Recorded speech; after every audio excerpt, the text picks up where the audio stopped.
Get your filthy envelope and get the hell out of my building. I don't seat broke, black charity cases on the 44th floor. Preston Vance didn't just shout. His face twisted into absolute disgust as he snatched the manila envelope straight out of Isaiah's hand. He ripped it open and violently threw the contents into the boy's face. Crumpled $20 bills, loose singles, and coins rolled in cheap paper rained down, striking Isaiah's chest and scattering across the marble floor like literal garbage. But Vance wasn't done. Smiling, sneering, the billionaire stepped close, raised his hand, and brutally slapped the dust and sawdust off Isaiah's ironed collar, handling the 18-year-old like a piece of diseased property. Look at yourself, son.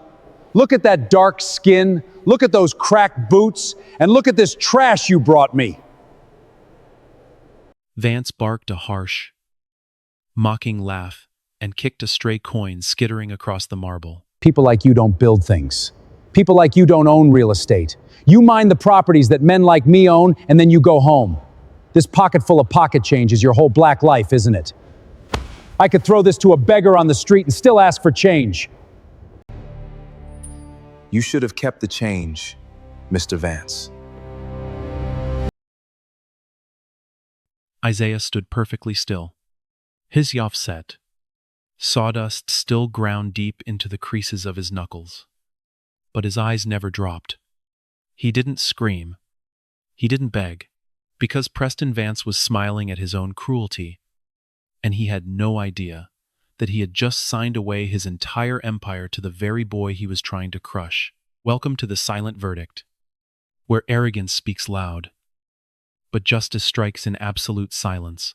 Before we unfold exactly how this arrogant billionaire was brought all the way down to his knees, do one thing for me. Drop a comment below and tell me which city, which country you are watching this from tonight. Let's see how far this story travels. Now don't close your eyes, because this whole brutal, beautiful reversal does not begin in a glass tower on the 44th floor. It begins 24 hours earlier, with a dead old grandfather, a buzzing porch light, and one last $20 bill. 24 hours before Preston Vance threw a boy's life savings in his face. Isaiah Calloway sat on the warped front steps of his grandmother's shotgun house and counted the same money for the 11th time, $987. 13 short. He counted it again. Slower. The porch light buzzing yellow over his shoulder, moths beating themselves stupid against the bulb. He laid the bills out by denomination on the step beside him and weighted the corner with a socket so the wind coming off the river wouldn't take them. 4 years. 4 years of every single dollar that didn't go to food or the power bill folded into that envelope. And he was $13 short of the $1,000 that Preston Vance's office had quoted him for a building that nobody else on God's green earth wanted. The screen door creaked behind him. Odessa Calloway stepped out in her work clothes, the gray housekeeping uniform from the hotel downtown, faded near to white at the knees. Her name tag still pinned crooked over her heart. She was 63 years old. She worked the overnight shift cleaning rooms that men like her grandson would never be allowed to rent. Came home at 6 in the morning, slept 4 hours, and went to her second job folding laundry by noon. That was the life she had built so that the boy could keep his blank.com. She looked at the money laid out on the step. Then she looked at her grandson's face. Still short. She said, "It wasn't a question. $13. Granny?" His voice came out rough. 13. She didn't say anything for a moment. Then she reached into the pocket of that gray uniform and pulled out a $20 bill, folded into a tight little square, soft as cloth from being carried. And she held it out to him. "No," he said, and shook his head hard. "No. Mom, that's yours. That's your bus money. Your grandfather would have walked through a brick wall for a boy who builds with his hands. She said, I can walk to the bus stop. She pressed the bill into his palm and closed his fingers over it with both of her hands. And her hands were warm and bent from 40 years of work. Take it. Isaiah's throat locked up. He had stopped crying about his grandfather when he was 11. Not because the grief had ever left him. It never left. It just moved in and learned to live quiet. But somewhere in those 2 years, he had figured out how to carry the weight without it putting him on the ground. Because here is who Ezekiel Calloway was. Zeke Calloway was the finest luthier the South ever produced and never once bothered to credit. Not the kind who learned from a textbook.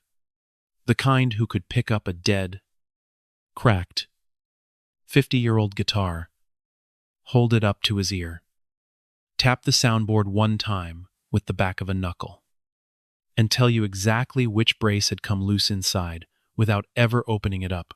He built guitars in a little shop on Delmore Row from the year 1958 until his hands finally quit on him. And the men who played those guitars made records that changed the world. The Delmore Bluesmen, the juke joint kings who never got their names on a chart but whose sound got stolen, repackaged, and sold to stadiums full of people who never heard of them. Half of them played a Calloway. When a man wanted an instrument that could cry, not just ring, not just chime, but grieve and moan and shout like a church on fire, he came to Delmore Row, and he stood in line outside Zeke Calloway's door. Zeke started teaching Isaiah when the boy was 6 years old. He set him on an apple crate so he could reach the bench, put a scrap of spruce in his small hands, and taught him to listen to wood. Every piece of wood is holding a song. Baby, the old man used to say, tapping a soundboard, turning his good ear to it.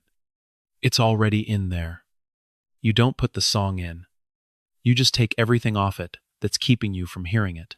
Ezekiel Calloway died at home in his sleep when Isaiah was 9. His heart simply stopped. Worn out, the doctor said. Like an old motor that had given everything it had.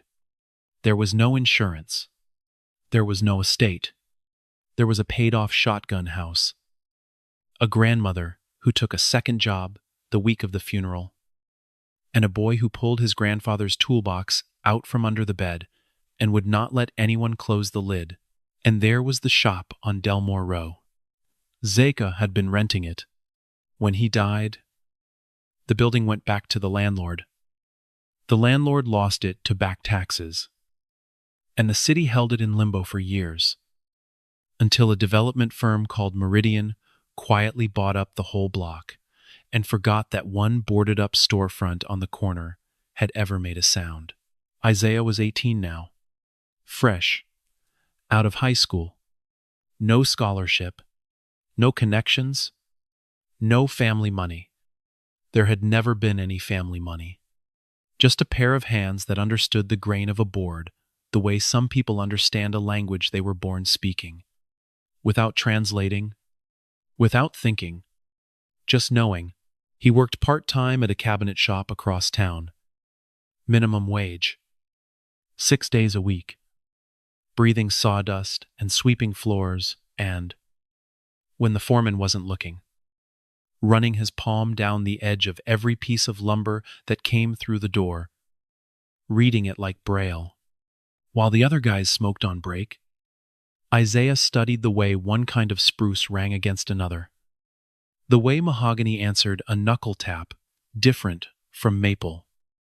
The way real rosewood, the band thing, the holy grail, had a darkness in its voice that nothing else on earth could fake. He kept all of it in his head. The way his grandfather had kept it in his hands, and every paycheck went into the envelope. Every dollar a down payment on something that nobody else on Delmore Row could see, because Isaiah had walked past that boarded-up shop 1,000 times. And one cold morning, with the wind coming hard off the river, he had stopped, and he had put his palm flat against the rotting plywood that covered the front window, and he had felt I swear to God, he had felt something on the other side of that wall. Waiting.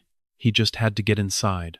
Now you have to understand who Preston Vance was, and why the math in his head made him smile. Vance ran the largest development firm in the city. Meridian Group had swallowed 41 parcels in the Delmore corridor in 26 months. Every shuttered church, every vacant lot, every fire-gutted duplex, every storefront where somebody's family had once sold records, or cut hair, or fried catfish on a Friday, bought for pennies, cleared, and slated for what the glossy renderings called Delmore Quarter, rooftop lounges, a boutique hotel, a curated music experience, luxury lofts starting in the low seven figures, a neighborhood reimagined for people who would pay a premium to live somewhere that felt authentic, somewhere the actual residents could never again afford to set foot. They had a word for it in the renderings: revitalization. As if the place had been dead. As if the people who had held that block together through 40 years of being redlined and starved and forgotten on purpose had been ghosts the whole time. The Callaway shop was the last parcel, the very last corner of the very last block. Old Zeke's place. Condemned. Forgotten. Roof half collapsed. Rats in the walls. Worthless on every spreadsheet Meridian owned.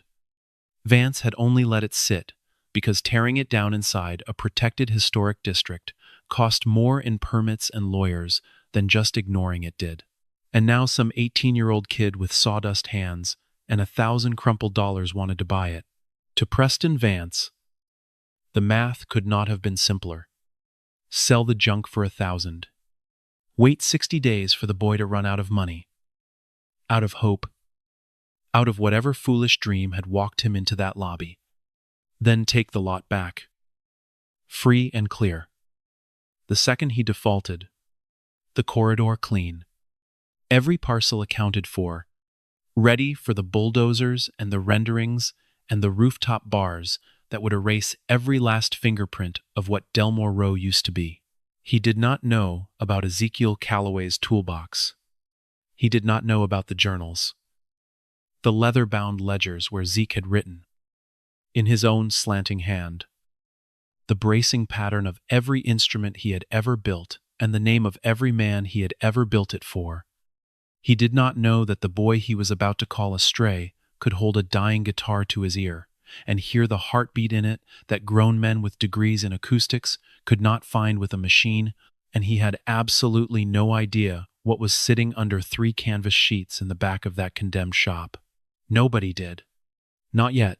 So the next morning, Isaiah Callaway rode the elevator up to the 44th floor, and you already know what happened when he got there. The envelope, the coins scattered across the marble, like garbage, the slap of a billionaire's hand against an ironed collar, the things Preston Vance said about a boy's skin, and his boots, and his whole life. But here is the part the hook didn't show you. After the coins had stopped rolling, after Vance had wiped the imaginary dirt off his own hand with a silk handkerchief, the billionaire wasn't finished being cruel, because the cruelest thing he could think to do was give the boy exactly what he came for. You want the rat hole on Delmore Row, Vance said, and he was still smiling. Fine. He pulled a deed out of a leather folder, scrawled his name across the bottom without sitting down, and slid it across the glass desk without even looking at it. Take it. Play house in it. He nodded at the bills. The boy was now quietly gathering off the floor. Keep your pocket change, too. Consider it a head start. Because in 2 months, maybe 3, if your grandmother prays hard enough, you'll be right back on this floor on your knees, begging me to buy that wreck back off you so you can keep your lights on. He leaned down close to Isaiah's ear, and his voice dropped to almost a whisper. Strays don't own buildings. Strays sleep where somebody lets them. Isaiah stood up. He had every bill in his hand again. Every coin. He folded the deed once, and slid it into his back pocket. He looked Preston Vance dead in the eye. And he did not say one single word. Then he walked to the elevator. And he left. He did not slam anything. He did not raise his voice. He just walked. And Preston Vance went back to his espresso, already forgetting the boy existed, never once asking himself the only question that mattered. Isaiah Calloway stood in front of the old Calloway shop on Delmore Row at 6 o'clock the next morning. The deed folded in his back pocket. And for one cold second, he let himself wonder if Vance had been right. The building looked like something the city had been trying to forget. Brick gone soft and crumbling at the corners. A tin awning, hanging off a single bolt, groaning in the river wind. Plywood over every window. The roof sagged in the middle, like a spine that had carried too much for too long. And above the door, behind a film of grime, 15 years thick, you could just make out the ghost of hand-painted gold letters. Calloway. Stringed instruments. Established 1958. Half the gold was gone. The rest was hanging on. The padlock was so rusted it crumbled in his hand. Orange dust. He pried the plywood off the door with a flat bar, and the hinges screamed when he shoved it open. A long, rusted shriek that rolled down the empty street and came back. Nobody came to look. Nobody on Delmore Row came to look at anything anymore. Half the houses were boarded. The other half were waiting their turn. The air inside hit him like a wall. Dust, old varnish, dead mice, mildew, and underneath all of it, faint and impossible and unmistakable, the smell of cured wood and hide glue and lemon oil, the smell of his grandfather's hands, 15 years of nothing, and the shop still smelled like Zeke. Isaiah's eyes burned. He told himself it was the dust. Cobwebs hung from the rafters like gray lace. A workbench ran the whole length of the far wall, and the tools were still on it. Still on it. Gouges and chisels and tiny finger planes laid out in a row, frozen mid-task, as if Ezekiel Calloway had set down a brace he was carving, stepped out for lunch, and simply never come back. Isaiah walked in slow. Broken glass crunched under his boots. He ran one hand down the length of the bench, and his fingers left 4 clean lines in the dust. And there, leaning in the corner behind a rack of warped, ruined plywood, were 3 tall shapes under canvas sheets. 3 of them. His heart started going. He crossed the room. He took the corner of the first sheet between 2 fingers, and he pulled. Dust exploded into the morning light pouring through the open door. He coughed, waved it away, blinked the grit out of his eyes, and looked. It was a guitar. Not just a guitar, a dreadnought, enormous, the body deep and the waist narrow, built in a style he had only ever seen in his grandfather's photographs. The top was spruce gone amber gold with age. The back and sides were a wood so dark, so deeply figured, with grain that ran like spilled ink and a smell, when he leaned close that he knew it in his bones. Real rosewood. The band thing. The Holy Grail. And inside the sound hole, branded into the neck block in letters he had traced with his own finger 100 times on his grandfather's tools, was a single word. Calloway. His hands were shaking now. Not from fear. From recognition, he pulled the second sheet. A smaller body this time. A parlor guitare. Delicate as a songbird. The top so finely worked he could see the individual hand-cut struts through the sound hole. Rosewood again. Calloway. Branded inside. He pulled the third. On archtop, a big jazz box with 2 F-holes cut clean as a blade. The maple back flamed like fire under 15 years of dust. The kind of instrument that should have been hanging behind museum glass. Calloway. 3 guitars. 3 masterpieces, built by a dead man's hands and hidden in the back of a building that a billionaire had just sold to his grandson as a joke. Isaiah sat down hard on an overturned bucket. His knees would not hold him, and the weight of what he was looking at came down on him all at once. These were the ones Zeke never sold. His grandfather had built guitars on commission his whole life, built them for other men's hands, watched them walk out the door, never owned the masterpieces he made. But these 3, these he had kept back, built for himself, in stolen hours, in the years before his hands gave out, his best work, his real work, the work that nobody ever got to hear. And he had wrapped them in canvas and left them in the back of his own shop, maybe meaning to come back, maybe meaning them for a grandson who was only 9 years old when the old man's heart stopped. The irony was not lost on Isaiah for 1 second. Preston Vance had been so busy laughing at a poor black boy that he had never once bothered to check what was inside the building he was selling. Isaiah did not move for a long time. Then he took out his phone, and his thumbs were shaking too hard to type. So he typed slow. A signed, documented pre-war instrument from a recognized Southern builder. Real rosewood. Clean provenance. $80,000 to $150,000. And that was for builders far less storied than the man whose name was inside these 3. A confirmed Callaway, with the journals to prove it. There was no comparison. Collectors and museums and the estates of dead rock stars would go to war over a single one. He was sitting on top of $500,000 in instruments that the entire world believed had been lost. And behind the bench, in a drawer that stuck and then gave, he found something heavier than the guitars. 3 leather-bound journals. Cracked.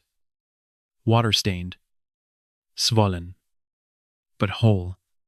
He opened the top one with 2 fingers. Terrified the pages would turn to dust. They did not. And there, in his grandfather's slanting, careful hand, page after page after page, bracing diagrams, wood selections, the exact recipe for the varnish that Zeke mixed himself and never told a living soul, and names. Names. Beside each diagram. The name of the man it had been built for. Half of them. Isaiah had grown up hearing on his grandmother's record player. He pressed the journal to his chest and bent over it on the bucket and let the morning take him. He cried the way a 9-year-old should have been allowed to cry, and never did. Not because of the money. Because his grandfather was in that room. He had never left it. When he could breathe again, Isaiah did the only thing that made sense. He called Andre Wallace. Dre had been his best friend since the 6th grade. The kid who filmed everything, who turned lunchroom arguments and stray dog rescues and sunsets over the bridge into little movies he posted to a channel nobody but their classmates watched. Dre answered on the second ring, his voice thick with sleep. Zai? It is 6 in the morning. Dre. Get to Delmore Row. The old Callaway shop. Bring your camera. Dre showed up 20 minutes later on a bicycle. His phone clipped to a selfie stick. Hood up against the cold. He walked through the screaming door. Saw the 3 guitars leaning against the dust-gray wall in the light. And for 10 full seconds, the boy who narrated everything could not make a single sound. Zai. He finally whispered, Are those real Callaways? Like, your granddad. Yeah, people have been looking for these for years. Bro, there's a whole thread on the vintage forums. They think your granddad's guitars got destroyed when the shop closed. They think there's like 9 of them left in the whole world, and nobody can find the rest. And you're telling me? I'm telling you. I bought this building for $1,000 yesterday. Isaiah said. And the man who sold it to me threw my money in my face and called me a stray. Dre slowly turned the camera around to face Isaiah. Say that again, he said. Say the whole thing. So Isaiah did. sitting on the bucket, sawdust on his knees, his grandfather's journal in his lap, and 3 impossible guitars behind him. He told the camera the whole thing. The 44th floor, the envelope, the coins on the marble, the slap, the words stray, in a low, level, steady voice that never once cracked. Dre titled the video that night, "A billionaire threw a poor black kid's money in his face and sold him a worthless shop for $1,000. Look what was inside." By morning, it had 400,000 views. By the end of the week, it had 11 million. The calls started Monday. A blogger from a vintage instrument forum, a writer from the music desk at the city paper, a producer from a cable show about lost treasures, a dealer, a museum, a man who claimed to represent an estate that would pay 7 figures, sight unseen, for what the forums were already calling the Trinity. Isaiah ignored all of them. He was on his back under the workbench, replacing rotted floorboards with reclaimed pine he had hauled in by hand. When Dre walked in waving his phone, "Zai, somebody named Augustus Rainey wants to come here tomorrow." Isaiah slid out from under the bench. "Who?" Dre stared at him. "Augustus Rainey. Zai. Sweet Gus Rainey. He's one of the last ones. He played the whole Delmore circuit back in the day. He's 81 years old. He's in the Blues Hall of Fame. And he just emailed me asking can he come see the Callaway shop." Isaiah went very still, because Augustus Rainey's name was in the journal. He had seen it the first night. A diagram of a parlor guitar, 1962. And beside it, in his grandfather's hand, "For young Gus Rainey. Wants it to sound like rain on a tin roof. Tell him yes." Isaiah said, easing past the boarded houses and the chain-link fences like a yacht in a creek. He got out slow. Etel old man. Thin as a reed. In a cream-colored suit and a hat he took off, the moment his feet touched the cracked sidewalk in front of the shop. He looked up at the ghost of the gold letters over the door for a long, long moment, and the music writers who had trailed him, and Dre with his camera, and the half-dozen neighbors who had drifted out onto their porches to see what the fuss was. All of them watched an 81-year-old legend stand on the sidewalk and wipe his eyes with the back of a hand covered in rings. "I stood right here," Gus said. "To no one.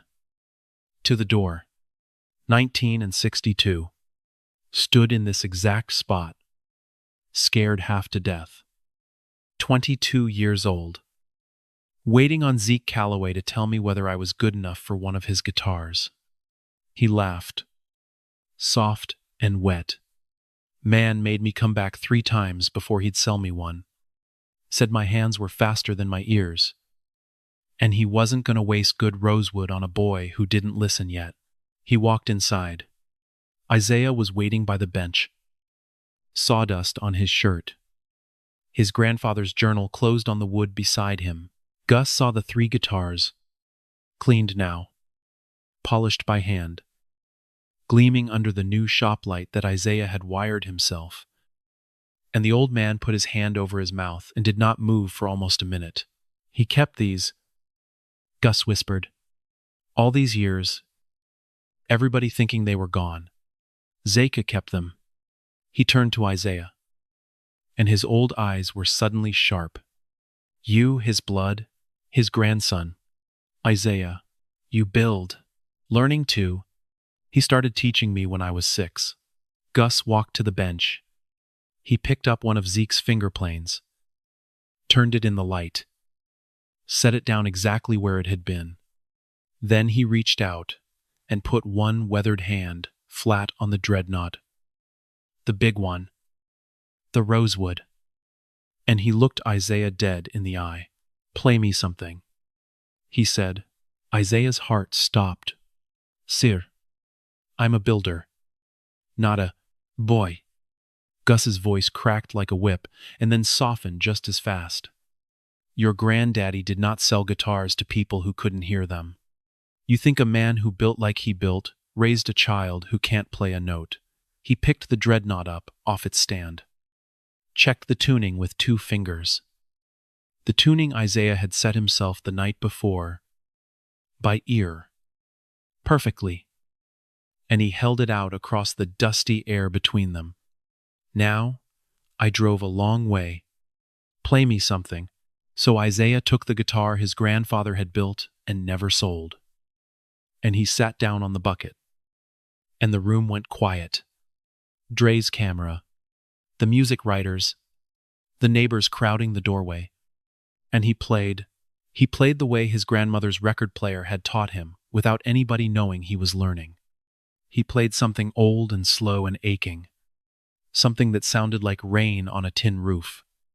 And the rosewood did the thing that only real rosewood and a Callaway top can do. It didn't just ring. It grieved. It moaned, and it shouted, and it forgave. All at once. 15 years of silence, pouring out of a box of wood that a dead man's hands had bent into the shape of a human heart. Nobody breathed. When the last note died up into the rafters, Augustus Rainey was crying openly, his hat in his hands. And so were 3 of the neighbors in the doorway. And so was Dre behind the camera. He somehow kept holding level. Gus walked over. He put both hands on Isaiah's shoulders. "He's in your hands," the old man said. "Your granddaddy. He's right there in your hands." He squeezed once. Hard. Don't you ever let a man in a glass tower tell you what you're worth? You hear me. You are the most valuable thing on this whole block. And that fool sold it to you for $1,000. That clip? 18-year-old Isaiah Callaway playing his dead grandfather's lost guitar while an 81-year-old blues legend wept beside him. Went up that night.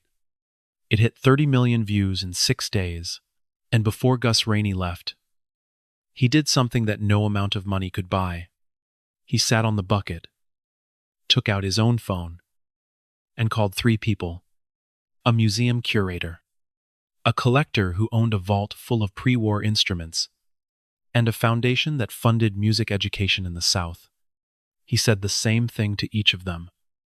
In that same gravel voice, "There's a boy in this city you need to know about.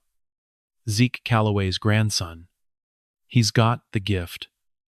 And he's sitting on the lost Trinity. And the whole neighborhood is about to get bulldozed out from under him. Now you listen to me. Trust me on this one. It's the last thing I'm ever going to ask you for in the world Augustus Rainey lived in." His word was worth more than any check. And he had just spent all of it on Isaiah Callaway. The first real commission came 3 days later. A collector shipped Isaiah a pre-war dreadnought from the year 1937 that 3 of the most famous restoration shops in the country had already called a lost cause. The top was cracked clean across the bridge. The neck had folded forward 30 years ago. The bracing had come unglued and rattled around inside like loose teeth. 2 restorers had quoted $90,000 and warned him it might never play again. The collector shipped it to a teenager on the strength of one phone call from one old man, because he wanted to know if the boy in the videos was real, or just lucky. Isaiah took the neck off the way his grandfather's journal showed him. There was a whole page on it. The Callaway neck reset, the only way that holds. He reset it by hand. No factory jig. Steaming the joint loose at 2 a.m. and feeling the angle by eye, the way Zeke wrote that you had to. He cleated the top crack with spruce splints cut so fine they disappeared. He reglued every brace. With hide glue he cooked himself on a hot plate, following the recipe in the journal, because the modern glues did not let the top breathe the way the old ones did. He finished it in 5 weeks. Every brace voiced by tapping and listening. Tap and listen. Tap and listen. The way the old man had taught him on the apple crate. He polished the top by hand, with a cloth pad and a varnish recipe that no luthier alive knew but him. When the collector saw it on a video call, the man, who had owned 400 guitars and had nothing left to be impressed by, went silent for 8 full seconds. Then he said one word. Perfect. He wired Isaiah $40,000 that afternoon. Then he called 4 friends and told each one of them, personally, the same thing Gus had told him. By the second month, Isaiah had a waiting list. A retired surgeon shipped an archtop. A film composer sent a parlor guitar that had belonged to her grandmother. A famous touring act's guitar tech flew in with a road-beaten classic in a case and said his boss would wait however long it took. 4 clients. Then 7. Then 11. And Isaiah did something Preston Vance would never have understood. He hired the neighborhood. He hired Trey Dixon. 17. Sharp. Angry. Heading nowhere fast. A kid who had been suspended twice that year and had no plan, and no one telling him he was worth a plan. Isaiah put a chisel in his hand and told him to listen to the wood. He hired Nia Brooks. 19. Steady. With hands so patient, she could level a fretboard smoother than anyone Isaiah had ever watched.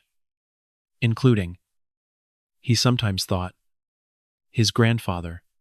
He paid them $18 an hour. More than either of them had ever made. And he taught them the way Zeke taught him. Not by explaining. By doing.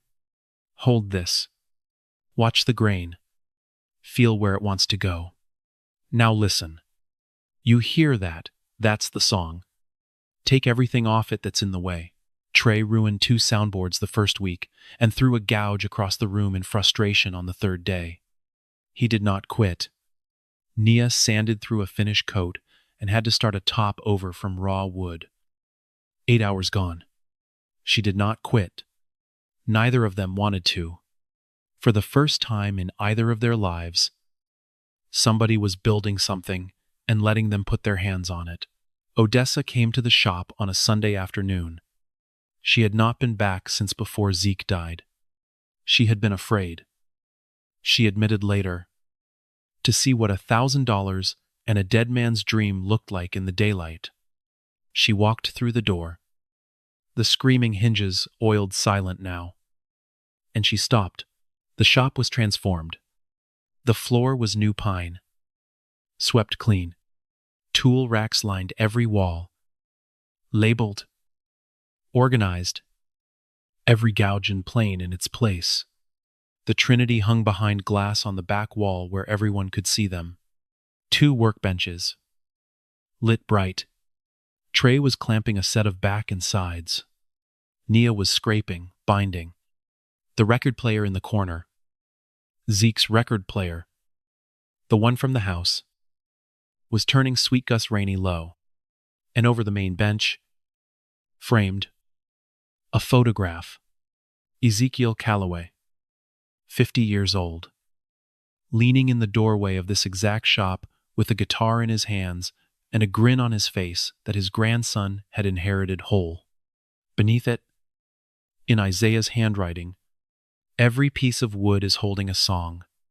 You just have to listen for it. Odessa pressed both hands over her mouth.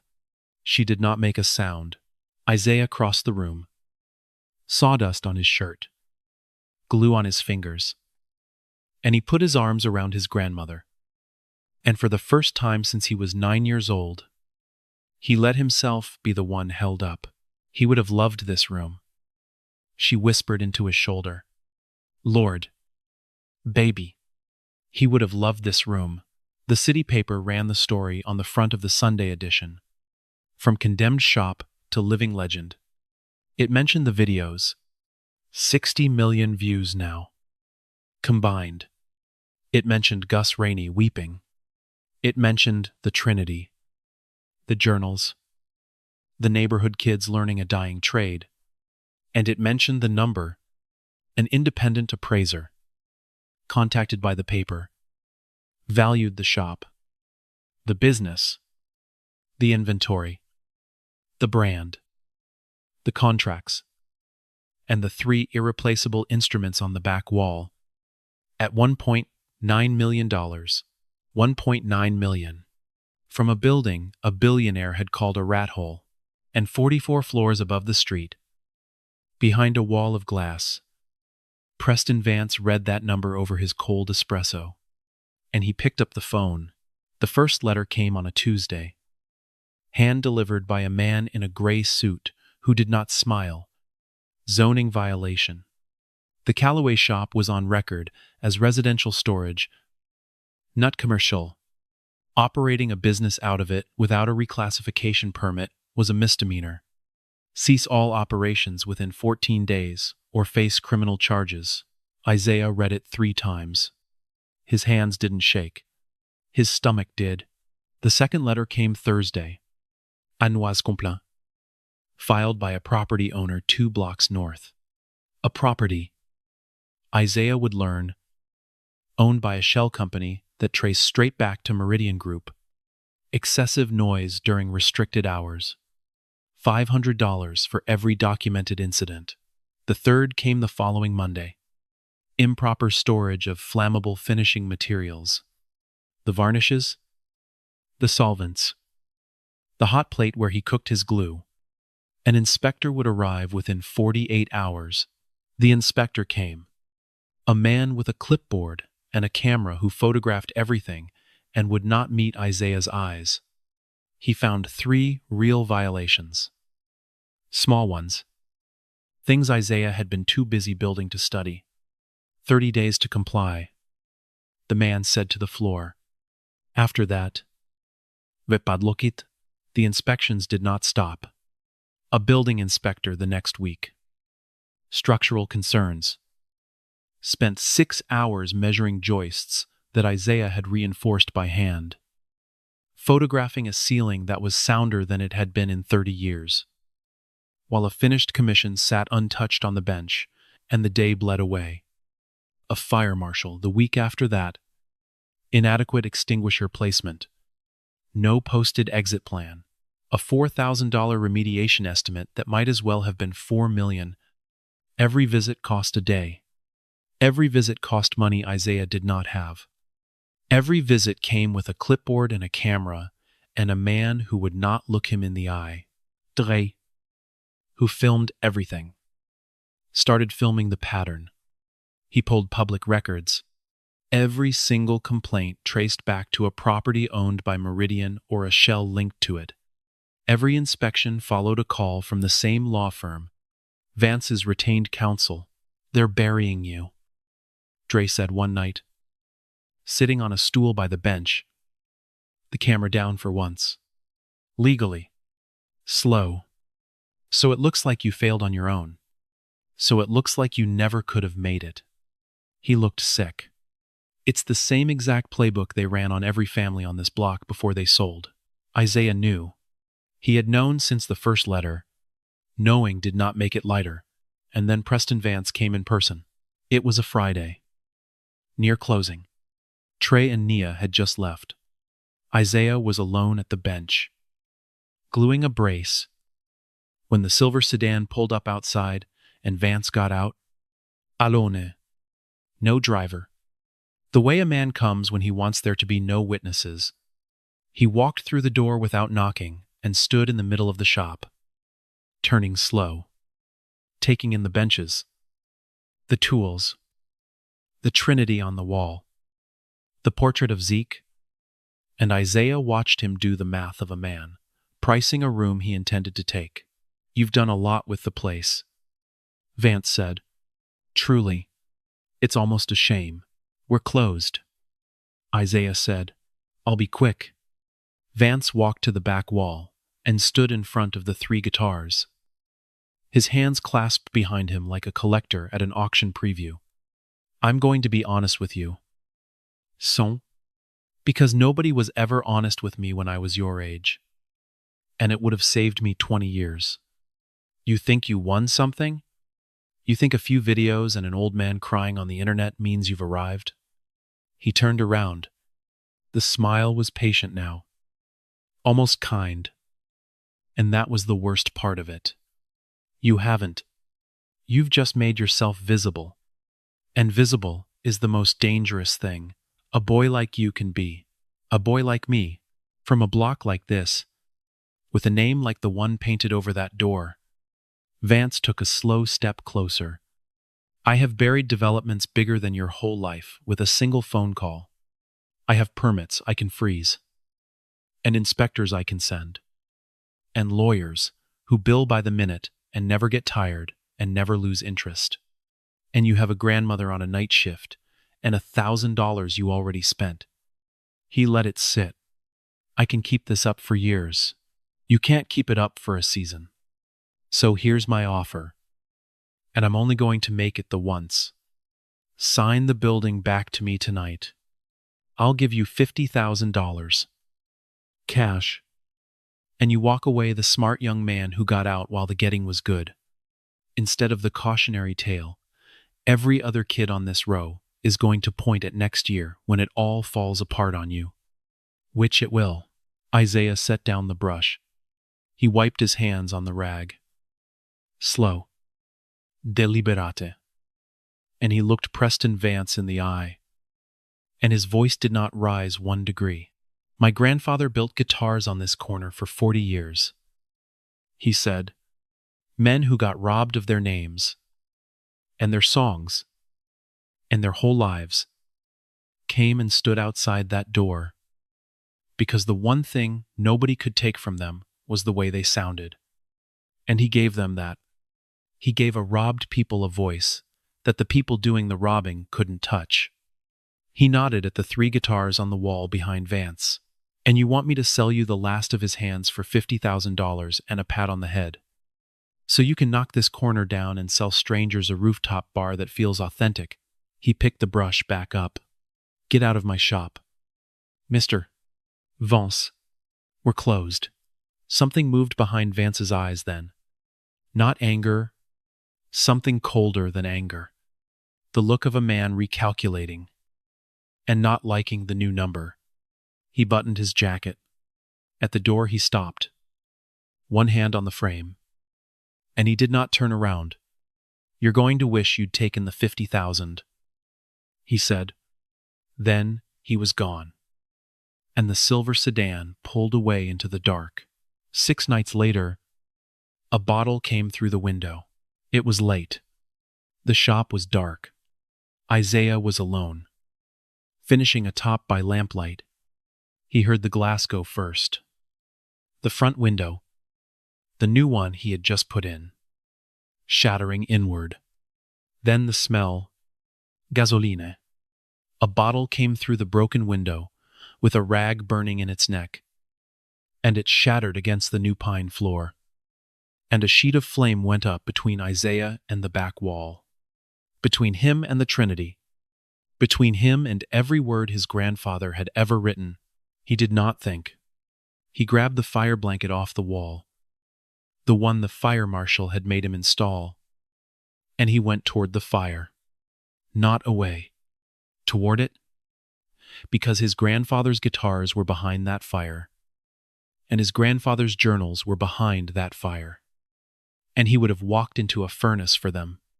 He smothered the burning gasoline against the floor, beat it down with the blanket, the heat searing the hair off his forearms, and he got it out. He got it out with seconds to spare. On his knees on the scorched floor, his lungs full of smoke. Shaking. Outside, an engine gunned, and tires tore away down Delmore Row. He did not call Vance. He did not call the lawyers. He sat on the scorched floor next to a photograph of his grandfather, and he said it out loud. To a dead man. I don't know how to fight this. The photograph did not answer. Photographs never do. He thought about it then. Really thought about it. Calling Meridian. Asking for terms. Selling the shop back. The Trinity. The journals. All of it. And walking away with whatever dignity and whatever life he had left. 1,000 in. 1,000 lessons learned. Maybe Vance was right. Maybe boys from Delmore Row did not get to build things. Maybe the world had a ceiling, and he had just put his head through it. He picked up his phone. He scrolled to Meridian's number. His thumb hovered over the green button, and then he looked at the photograph. His grandfather. That grin. That guitar. And he heard the old man's voice, the way he had heard it on the apple crate. You don't put the song in. Baby. You just take everything off it that's keeping you from hearing it. He put the phone down, and then it rang. A different call. A number he did not know. 11 o'clock at night. Isaiah Calloway. Yes. Mom? My name is Vivian Ashford. I'm an attorney. I've been watching what's happening to your shop, and I just heard there was a fire there tonight. Are you hurt? How do you? Are you hurt? Song. No. Mom. I got it out. Good. Now listen to me. Do not throw away one single thing. Not the letters. Not the inspection reports. Not the police report from tonight. And you will file one, not a name, not a date.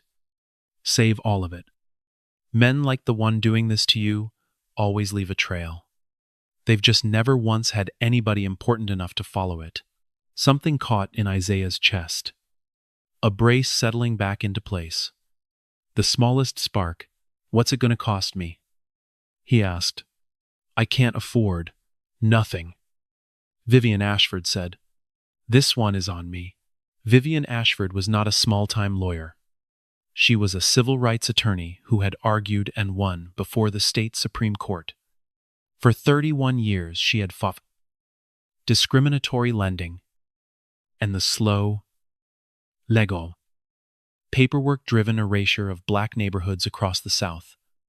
The exact machine that was, at that moment, grinding down a teenage boy and a dead luthier's shop.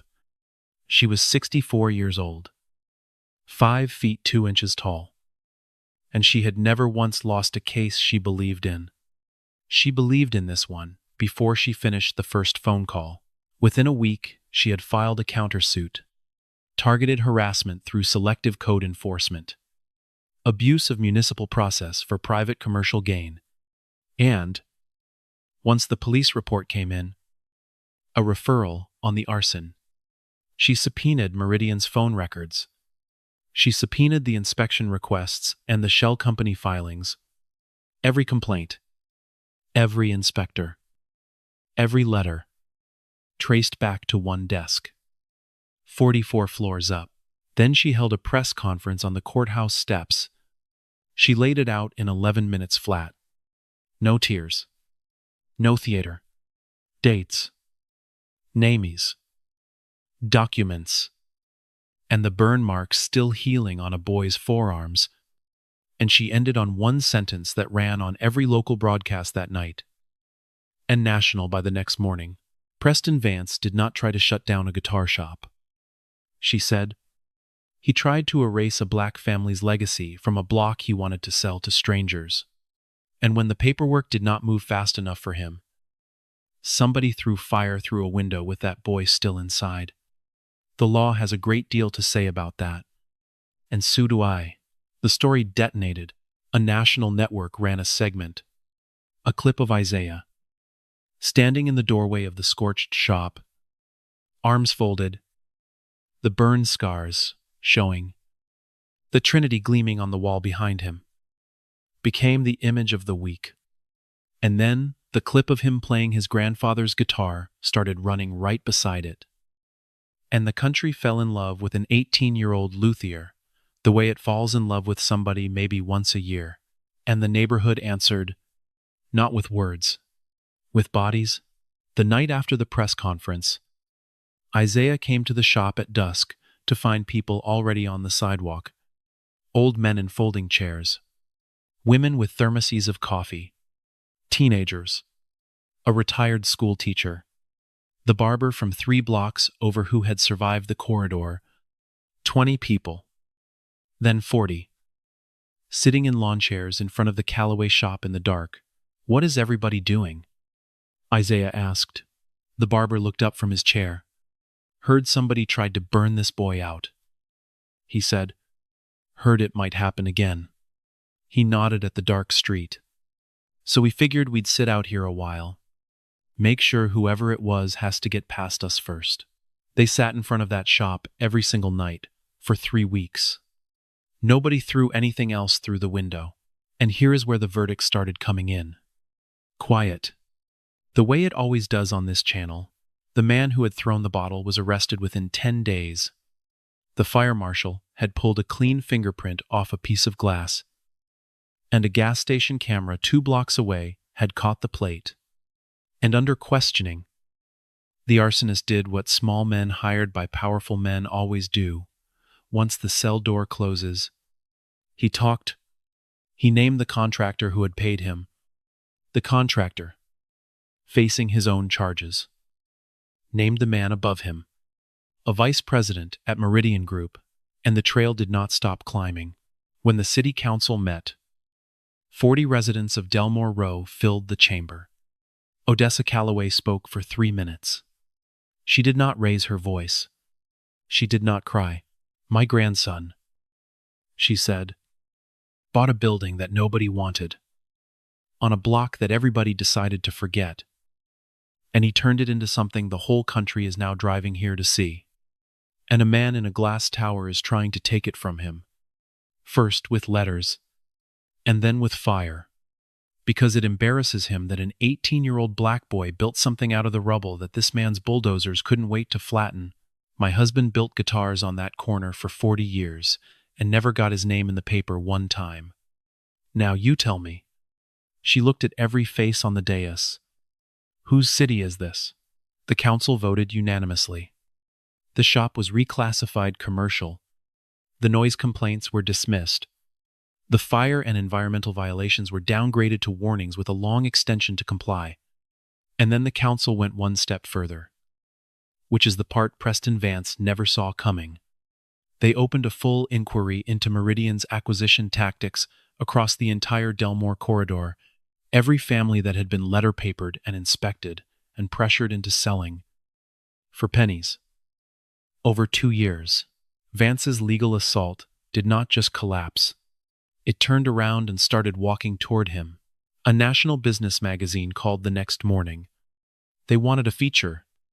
The journalist's name was Simone Caraway, and she arrived with a photographer, a fact-checker, and 12 years of professional skepticism. She had written about a lot of people who turned out to be a great deal less than their press. Isaiah Calloway was a great deal more. She spent 3 days in the shop. She watched him voice a soundboard by tapping it and listening, rejecting a top that her own ear could not tell, apart from the one he kept. She watched him reset a neck by eye, noyik, and check the angle with a straight edge, and hit it dead on. She watched Nia level a fretboard for 2 hours, testing it with the flat of her hand every 5 minutes, rejecting imperfections that Simone could not find with a magnifying glass.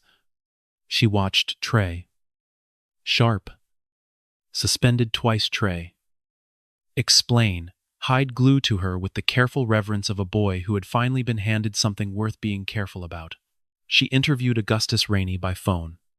I have been playing 70 years, the old man said. I have owned guitars built in Spain, in Japan, in the best shops in this country. The finest instrument these hands ever held was built by a dead man on Delmore Row, and the second finest is being built right now by his grandbaby. In the same room, from a boy too young to buy a beer. A pause. Print that. She interviewed the surgeon.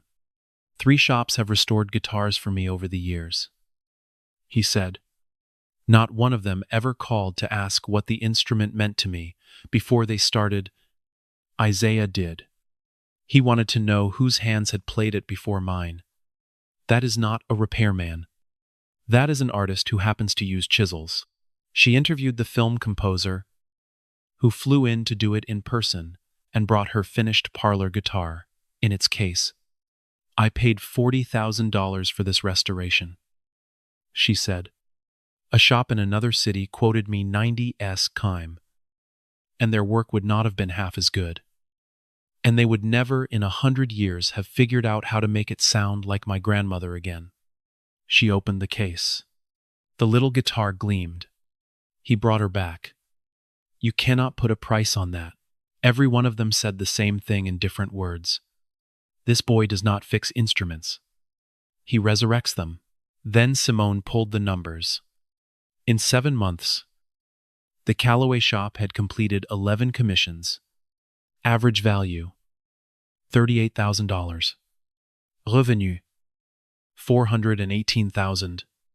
The Trinity, authenticated now against the journals by 2 independent experts, a thing no other Callaway in the world could claim, was appraised collectively at a number the appraiser called conservative and probably low, $1.1 million. The business had a waiting list, 18 deep. Deposits paid into the following year. And the brand, 60 million video views. A national news cycle. A love story between a country and a boy with a dead grandfather and a box of singing wood. The appraiser wrote that the brand value was difficult to quantify and might exceed the hard assets entirely. The full valuation came back on a Friday. $4.3 million. The appraiser added one note at the bottom of the report. This is not a guitar shop. It is a cultural asset. Simone read the number to Isaiah over the phone. He was at the bench, scraping, binding. When she called, he set the scraper down. He did not say anything for a long time. You okay? She asked. I paid $1,000 for this place. He said, I know. He threw my money in my face. Isaiah said, he slapped the dust off my collar like I was something he stepped in. He told me, people like me don't build things. I know. Simone said, he is about to find out he was wrong. In front of the entire country. Now here is where the silence got loud. Because there was an event coming. Augustus Rainey was 81 years old, and his doctors had told him plainly that there would not be many more nights on a stage. So the old man decided that the last big show of his life would be on Delmore Row. A free concert. In the street. In front of the Callaway shop. A tribute to Zeke Callaway and to every robbed bluesman who had ever stood outside that gold-lettered door. National television asked to broadcast it. Gus said yes. On one condition. That the cameras stayed on the neighborhood, on the porches, on the people who had sat out 3 weeks in the cold to guard a boy's window. They closed Delmore Row on a warm Saturday night in the fall. They built a small stage in front of the shop, under the restored gold letters. Callaway. Stringed instruments. Established 1958. Every letter shining now, the way it had the day Zeke painted them. 3,000 people filled the street. The families who had been driven off the corridor came back for one night and stood shoulder to shoulder with the families who had held on. The cameras rolled live to an audience of millions, and Augustus Rainey walked out to the microphone. 81 years old, in his cream suit. And the whole street roared, and the old man raised one hand for quiet. And he got it. I sang my whole life on guitars built by a man this city forgot. Gus said, and tonight I'm not the one you came to hear. He turned. Isaiah, come on out here. Son, bring your granddaddy with you. Isaiah walked out onto that stage, carrying the rosewood dreadnought. The big one. The one his grandfather had built and hidden and never sold. And 3,000 people went absolutely silent. And somewhere in that silence, the cameras carried the moment into living rooms all over the country. He did not make a speech. This channel is called The Silent Verdict for a reason. He did not call out the man who had thrown his money in his face. He did not have to. He sat down on a single stool, under his grandfather's name, and he played the song that sounded like rain on a tin roof. He played for the men whose names were in the journals and whose songs had been stolen and sold. He played for a grandfather who never owned the masterpiece in his own hands. He played for a grandmother who folded strangers' laundry so a boy could keep his dream. And the rosewood did the thing only that wood and that builder could do. It grieved, and it shouted, and it forgave, and 3,000 people wept in the street, and millions wept in their homes. And an old bluesman stood at the edge of the stage with tears running into the collar of his cream suit. That was the verdict. No gavel. No revenge. Just a boy and a dead man's guitar. And a sound that no amount of money could ever buy, build, or burn down. Preston Vance watched it on a television in an empty office, because by then, the office was emptying. The arson trail had reached his vice president, and the man had been arrested, and the federal grand jury that came next did not stop at the vice president.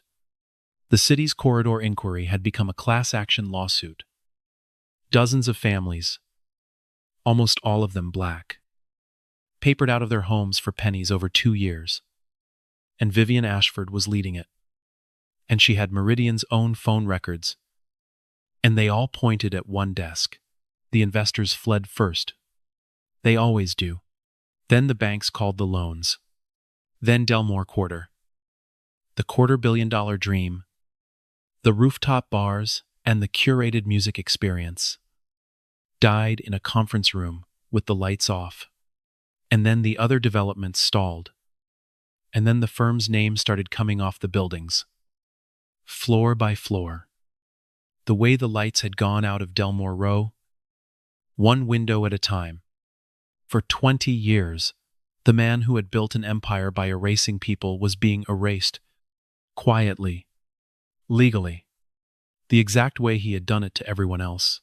And on a gray Thursday afternoon, with his firm in collapse and his name in every paper for the wrong reasons, Preston Vance drove down to Delmore Row one last time.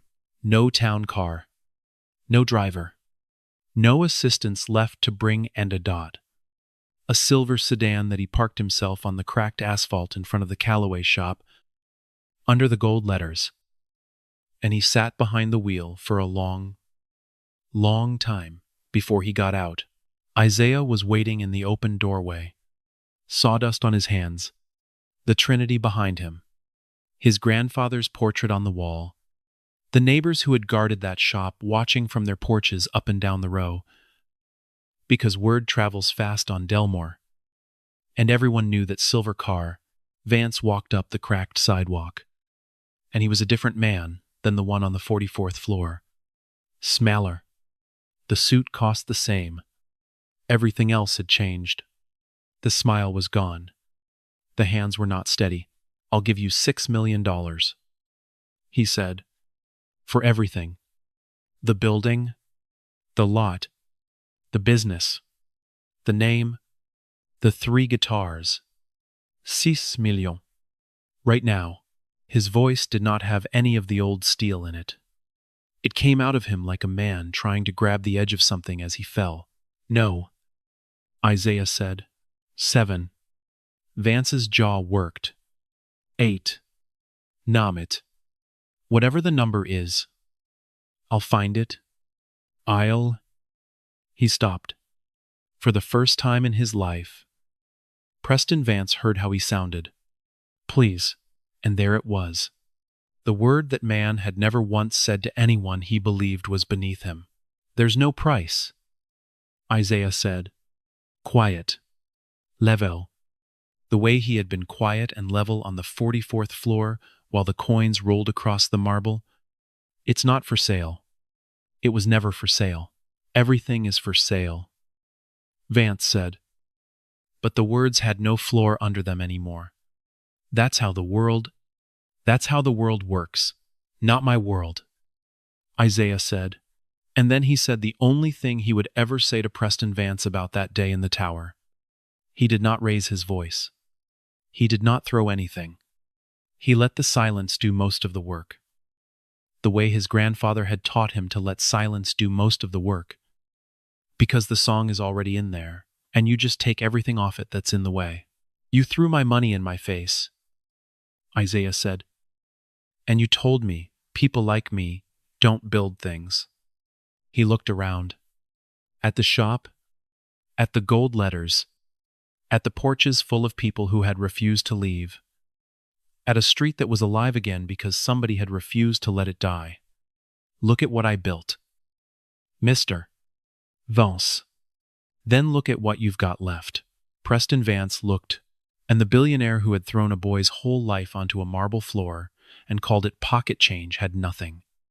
No empire, no company, no floor under his feet, no words.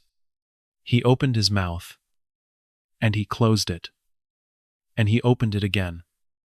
And for the first time in the living memory of anyone who had ever worked for Meridian Group, Preston Vance was completely, utterly, finally speechless. His knees went first. He didn't fall. Exactly. He just stopped being able to hold himself up the way money had always held him up. And he put one hand against the silver sedan, and he sank down against it on the cracked asphalt of Delmore Row. A ruined man in an expensive suit, in front of the gold-lettered door of a dead luthier, in front of every person he had ever tried to erase. Nobody on those porches cheered. That is not how the verdict comes in on this channel. They just watched, in silence, because some things don't need to be shouted. They only need to be seen. Isaiah looked at him for a moment. He did not gloat. He did not throw a single coin. He had spent 4 years learning that you do not have to become the thing that tried to crush you in order to survive it. Then he turned around, walked back into the shop, picked up his scraper, and went back to work. After a long time, the silver sedan started, and it pulled away slow down Delmore Row, past the porches, and it turned at the end of the block, and it was gone. The development died for good. The class actions settled. The firm dissolved. And out of all of it came something that outlasted any single verdict: a city anti-displacement ordinance, the first of its kind in the state, written in part by Vivian Ashford and named, over Isaiah's objection, the Callaway Provision. It required developers to disclose every property they were assembling. It barred the shell company end runs. It gave longtime residents the first right to buy and the legal standing to fight back. It could not undo what had already been done to Delmore Row. But it meant the next block, in the next neighborhood, in the next city that copied the law, would have teeth that Delmore Row never had, because that is the point. The point was never just to make one rich man choke on his own espresso. The point was to break the machine. So it could not do this to the next family. So the next boy on the next block, with a dead grandfather and a pair of gifted hands, would have a fighting chance. The law had never once given anyone before. 2 weeks later, Isaiah Callaway stood in front of a crowd of 300 people, neighbors, clients, reporters, city council members. Vivian Ashford in the front row in a red coat, Augustus Rainey beside her, his hat in his lap, his eyes already wet, and Isaiah cut the ribbon on the Delmore Sound, a free school of luthery and music for young people who could never afford a conservatory or a trade program, built into the lot next to the shop, where a fire-gutted duplex had stood until the school's first students tore it down and rebuilt it with their own hands. Instrument building, restoration, the basics of acoustics, and music, real music, taught by working players that Gus Rainey called in personal favors to recruit 12 slots in the first class. 640 applications. Odessa held one end of the ribbon. Dre filmed from the roof of a van. Trey and Nia stood behind Isaiah in matching shop shirts, deep green. The name Callaway stitched over the heart, and above the bay doors, lit from below, a new sign, professional and permanent. The Delmore Sound, a school of lutherie and music, founded by Isaiah Calloway. Every piece of wood is holding a song. You just have to listen for it. Isaiah held the scissors. He looked at his grandmother. She nodded. He cut the ribbon. The crowd erupted, and in a tower across town, going dark floor by floor, a man sat alone in a very expensive chair and heard nothing at all. A year later, Delmore Row looked like a different planet. Not because somebody tore it down and built something shiny on top of the bones, because somebody refused to leave and built something real. From the inside out, the houses were still there. Same porches, same chain-link fences, same families who had sat out in the cold to guard a boy's window. But the boarded ones were open now. 11 of them repaired. Roofs patched. Porches rebuilt. By Delmore Sound students, learning carpentry alongside instrument making. A community garden grew in the lot where the arsonist had once mixed his gasoline. Planted by Nia and a crowd of neighborhood kids who'd had nothing to do last summer and now had too much. The shop was busier than it had ever been. 22 commissions completed that year. 3 more hires. All from the block. Revenue past $800,000. A second bench room added on. Built by hand over one long weekend by Isaiah. 3. And 4 of the students. The Trinity still hung on the back wall. Isaiah had offers $300,000 for one of them. Then $400,000. Then an anonymous bid of $500,000. Through a broker. For the Rosewood Dreadnought alone. He turned them all down. Those guitars don't have a price. He told Simone Caraway in a follow-up interview. They've got a name. People asked him why. Why keep $500,000 hanging on a wall when that money could fund the school for years? His answer never changed. Those are the last things my grandfather built with his own hands. The best work he ever did, that nobody got to hear while he was alive. I get to make sure people hear it now. If you can put a price on that. You did not understand a single thing about what any of this was for. Nobody asked twice. The first class of 12 graduated in the spring. 9 of them found work within 60 days. Repair shops. Music stores. Instrument factories across 3 states. 2 started their own restoration benches. And 1, a 17-year-old named Dominic Childs, who had been expelled from 2 schools and arrested once for breaking into a car, a boy everyone had already written the ending for, was offered a full scholarship to a school of lutherie out west. Dominic's mother came to the graduation.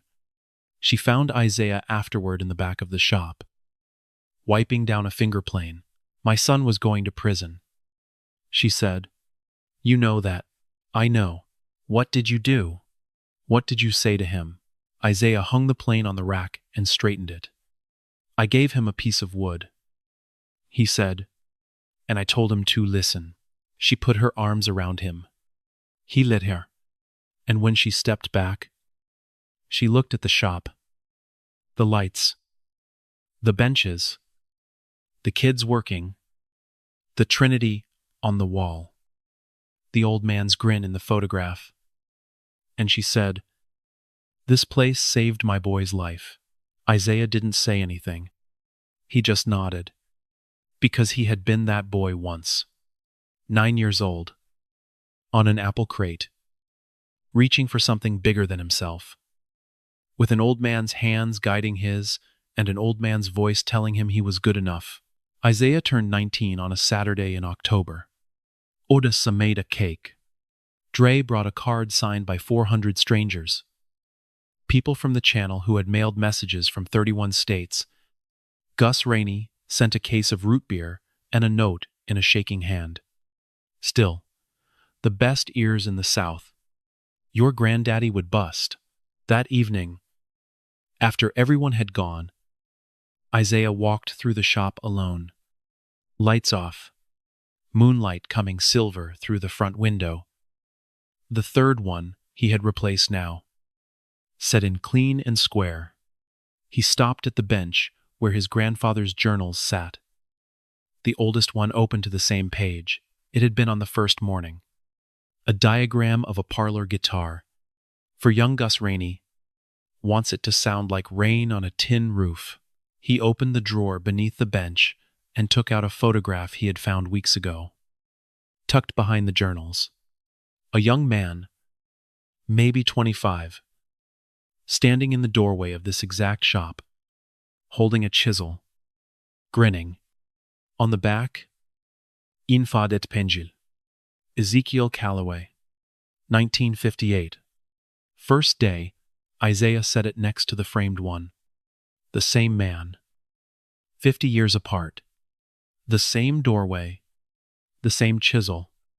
The same grin he had handed down, whole to a grandson he only got to teach for 9 years. He ran his hand along the workbench. The wood was warm from the day's sun. "Thank you," he said. To the photograph. To the shop. To the old man who had never left the room. And then he heard it. Not a guitar. Not a tool. Something quieter. The sound a building makes when it is full of purpose. When the walls have soaked up enough sweat and sawdust and music and laughter and grief to grow a pulse of their own. A heartbeat. He smiled. He turned off the last light. He locked the door. Tomorrow there would be another dead guitar to bring back to life. Another kid to put a chisel into. Another person out there who looked at something broken and saw something worth saving. But tonight, he just listened. So here's a question for you. Before you go, when Preston Vance looked at that shop, he saw a rat hole.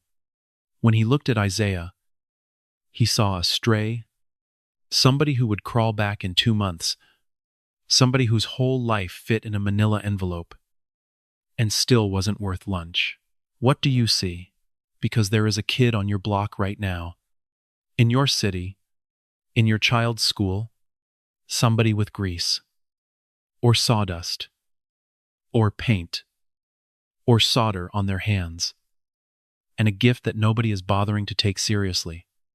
A gift that some old soul poured into them before they were even old enough to know what it was worth. And that kid is one open door away from becoming the next Isaiah Calloway.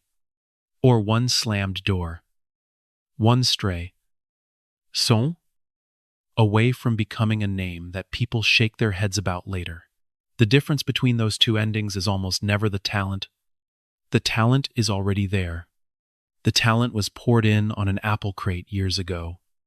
The difference is whether one single person looks at that kid and refuses to call them worthless.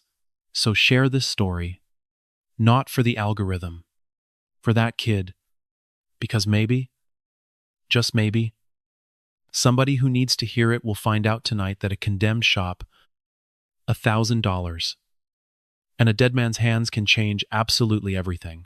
If this moved you, type one word in the comments. Listening. And then tell me about the person who poured something into you before you knew what it was worth. Tell me about the old hands that guided yours, because somewhere out there, in a building somebody else already gave up on, there is a piece of wood holding a song, and it is just waiting for the one person who will listen for it. This was the silent verdict.